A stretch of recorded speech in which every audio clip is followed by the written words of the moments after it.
नमस्कार, मैं हूं संजय पांडे और आप देख रहे हैं सामाजिक सरोकार की बात। आज मैं बात करूंगा रेवड़ी कल्चर की। जी हाँ, प्रधानमंत्री जी ने कहा था कि रेवड़ियाँ बांटी जा रही हैं, तो रेवड़ियाँ बांटने में पीछे कौन है? जिस देश में सभी राजनीतिक पार्टियों में ये होड़ मची है कि वोट लेने के लिए जनता को किस तरह से लुभाया जाए, और ये हमारे देश में जो प्रथा ये चल रही है, आगे देश को कहाँ तक ले जाएगी ये समझने वाली बात है। और इसमें कोई भी पार्टी पीछे नहीं है। आप इसका उदाहरण चाहे कोई बीजेपी शासित राज्य हो और चाहे कोई विपक्षी पार्टियों वाला राज्य हो, कोई पीछे नहीं है। हर कोई हर दूसरे से 2 कदम आगे निकलना चाहता है। तो ठीक है, 2 कदम आप आगे निकलिए, लेकिन वो पैसा कहाँ से आता है? और अगर जो पैसा आ रहा है उस पैसे को आप सही दिशा में नहीं बांट करके इस तरह का एक माहौल बना रहे हैं, बाकी पब्लिक को आप, मैं अगर गलत भाषा में कहूँ तो आप भिखारी बना रहे हैं, ताकि लोग कोई ज़मीन के ऊपर कि हमको मोदी जी वाला 6000 मिलेगा, तो कहीं पे मामा आ रहे हैं बोले हम बहनों के लिए राखी का दे रहे हैं, तो कोई कह रहा है कि सिलेंडर इस समय सस्ता हो जाएगा, कोई कहता है हमसे स्मार्टफोन ले लो। अरे क्यों दे रहे हो भाई आप लोग? ये सब देने की आपकी मंशा क्या है? क्यों बांट रहे हो आप? आपका क्या भला उससे?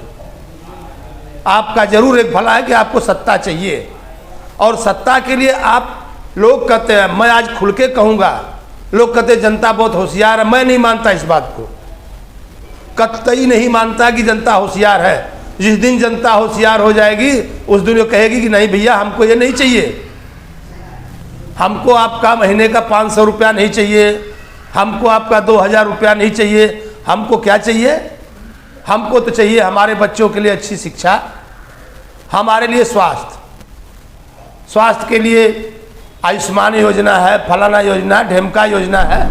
और अगर आप दवा कराने चले जाएं तो किसी के पास कोई कार्ड है, कोई कैसे परेशान है, कोई कैसे परेशान है। लेकिन हमने कहा ना कि अगर इस देश की जनता लोग होशियार, जिस दिन जनता होशियार हो जाएगी, 300 यूनिट बिजली फ्री है। अरे क्यों दे रहे हो भाई फ्री? आपका क्या लाभ है फ्री देने में? आप इसलिए फ्री देना चाहते हो कि आपको सत्ता चाहिए। और जिस दिन जनता इस बात को समझ लो, कहते हैं कि फला समाजवादी है। मैं तो ज़्यादा कुछ समाजवाद के बारे में नहीं जानता, लेकिन जितना जानता हूँ ये जरूर जानता हूँ कि जिस दिन एक शिक्षा हो जाएगी, समान शिक्षा हो जाएगी, अमीर और गरीब सभी के बच्चे समान शिक्षा ग्रहण करेंगे, उस दिन जाकर के न्याय होगा। बड़े बड़े प्राइवेट कॉलेज होंगे, प्राइवेट स्कूल होंगे, किसी के बच्चे 5000 महीने की फीस में पढ़ेंगे, किसी के और ऊपर वाली फीस में पढ़ेंगे, तो किसी के बच्चे जाकर के प्राइमरी में, जहाँ मैंने कई बार बोला अपने वीडियो में, कई बार हमने कहा है कि इस तरह से जो है कितना करके आप कितना भी पैसा खर्च कर लो, सरकारें दुनिया भर का पैसा खर्च कर रही हैं, लेकिन उसके बाद भी शिक्षा सुधर नहीं रही है। तो अगर एक ही किस्म की शिक्षा होगी, या कुछ दिन ये बात हुई थी कि नहीं जो सरकारी कर्मचारी हैं उनके बच्चे जो प्राइमरी के स्कूल हैं, जो सरकारी स्कूल है उसमें पढ़ेंगे, पढ़ रहे हैं क्या? हो गया क्या? नहीं हुआ ना। तो कैसे होगा? बस खाली कुछ लोग बात कर देंगे, सरकारें कुछ बात कर देंगी, उससे कुछ होने वाला नहीं है। जब तक कि इस देश में इस तरह का कानून नहीं बनेगा।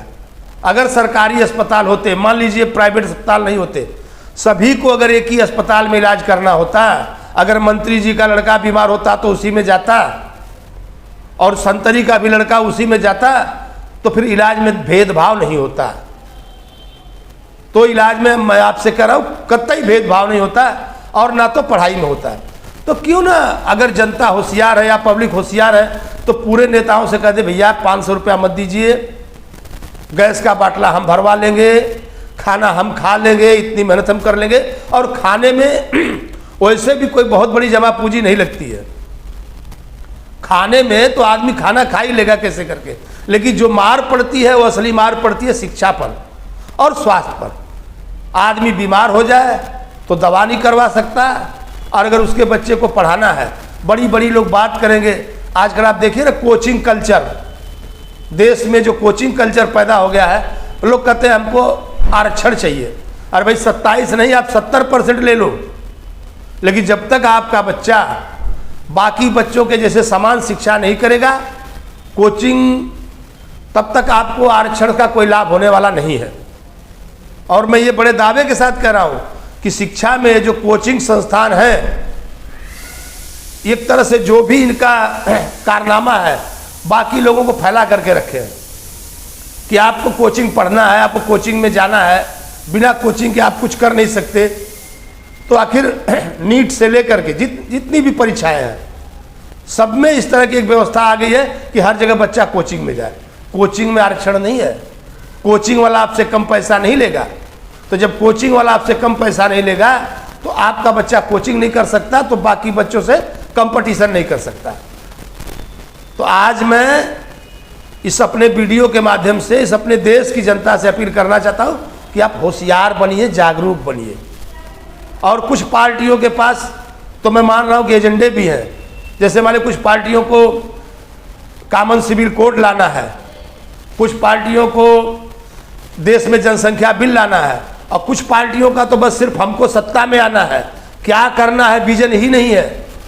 तो आप समझिए, एक जागरूक नागरिक बनिए और इस देश में उन नेताओं को आप ऐसा जवाब दीजिए कि वो आगे चल करके इस तरह से आपको लुभा करके, आपको छाछ पिला करके और अपने मलाई खाने के लिए, अपने बच्चों के लिए साम्राज्य खड़ा कर रहे हैं। आप जरूर इस वीडियो को ध्यान से सुनेंगे और हमें भरोसा जगाना हमारा काम है। फिर इसके बाद मैं इस विषय पर और आपसे बात करूंगा। तब तक के लिए धन्यवाद।